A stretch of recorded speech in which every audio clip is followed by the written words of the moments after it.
No, you can't, right? Now you can. Okay, we'll try again. Good afternoon, everyone. I will start today, and the staff will follow. So I hope you are well and recovering from all the hard work during the high-level week. But we still have some speakers to go before President Dennis Francis taps the gavel. So bear with us. The President of the General Assembly, Mr. Dennis Francis, will deliver closing remarks today to conclude the general debate at the GA Hall. On the list, there are 15 speakers. The meeting was opened by India, and the last speaker inscribed is the representative of Morocco, who will precede PGA Francis if everything goes to plan.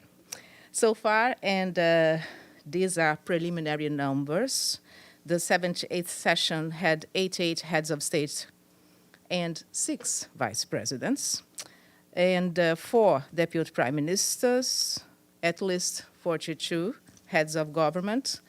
The numbers to be confirmed are the ones related to ministers, 41, vice ministers, 3, and chiefs of delegations, 6. So why am I saying that? Because we are going to confirm as soon as the president closes the meeting and we get our numbers from the GACM. The numbers of heads of state for the current general debate of 88 is higher than the figures for the 77th debate, which received 76 heads of state. In this general debate, there were a total of 20 women speakers. So we will make the final figures available to you as soon as we get them, and we will also publish them on the PGA's X social media account, formerly Twitter. The General Assembly is holding today the high-level meeting to commemorate and promote the International Day for the Elimination of Nuclear Weapons. According to the UN, the world has today more than 12,500 nuclear weapons. In his opening remarks, Mr. Dennis Francis said that the risk of nuclear annihilation is not a chapter from our past. It is a haunting reality of our present, and there is only one path to avoid nuclear Armageddon, the complete and absolute elimination of nuclear weapons. PGA Francis firmly believes that attaining a world devoid of nuclear weapons stands as the final stride towards the correct political decision, a choice for peace, dialogue, and the well-being of humanity. More on his remarks you can find on the PGA's website, which is www.un.org/PGA/78. And tomorrow, for your diaries, the General Assembly will hold an informal meeting on solidarity with Pakistan following devastating floods last year, with the participation of Secretary General Antonio Guterres, Mr. Achim Steiner, Administrator of the United Nations Development Program, UNDP, and Ms. Catherine Russell, Executive Director of UNICEF, and also Ms. Joyce Misuya, Assistant Secretary General of the Office for the Coordination of Humanitarian Affairs. So this meeting will take place at 3 p.m. in the Trustship Council chamber, and you can also follow it online. Now, for your diaries as well, but for this week, at 11 a.m. on 28th of September, this Thursday, so the day after tomorrow, President Dennis Francis will speak to you at this media briefing room.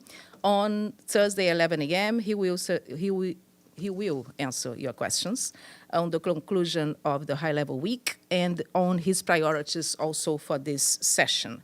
So it is going to be his first press conference here, and you are all invited. The PGA, no, it's okay, 11 a.m., I'm happy for you to ask. 11 a.m. Thursday, this Thursday, 28th of September. The PGA will speak for 5 to 7 minutes maximum, and of course, take your questions. By the way, questions, do you have anything for us this morning? Because this is everything I have for you today. And before I go into questions, I have to introduce my colleague, media advisor, Ms. Carolina Nazaro, a journalist like us, and she'll be working with you, helping also with the press conference, with media requests for interview. We have some scheduled for after this high-level week, and also for the month of October. So feel free to contact her or contact me, okay? And we will be working with you. So, yes, Celia, so good to see you. Welcome back. Thank you so much. I forgot I was away. Niger and Gabon, both of those countries had a coup. One was allowed to speak at the GA, while Niger was not allowed to speak. So what I would like to know is who decided it? France, the SG, or the PGA? Do you have an answer? Thank you. Yes, I have a straight answer for you. So the PGA's office was not involved on this or with this, I can tell you straight away. And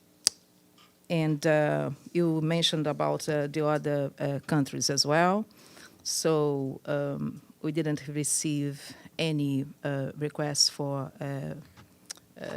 credential or anything. As you know, the Credentials Committee that assesses this matter has not met for the current session. Usually, the committee will meet in November. And if they want to meet before, it's a decision by member states. If they so decide, they can meet, but they haven't met, or the committee hasn't met for this session, okay? And if there is a meeting, as I said in the other briefing, even if it is past this briefing here, the time, I will email you immediately because I know it's important, yeah? Anything else? So you look like you are waiting for staff. So I would say thank you so much, and I see you tomorrow. Thanks.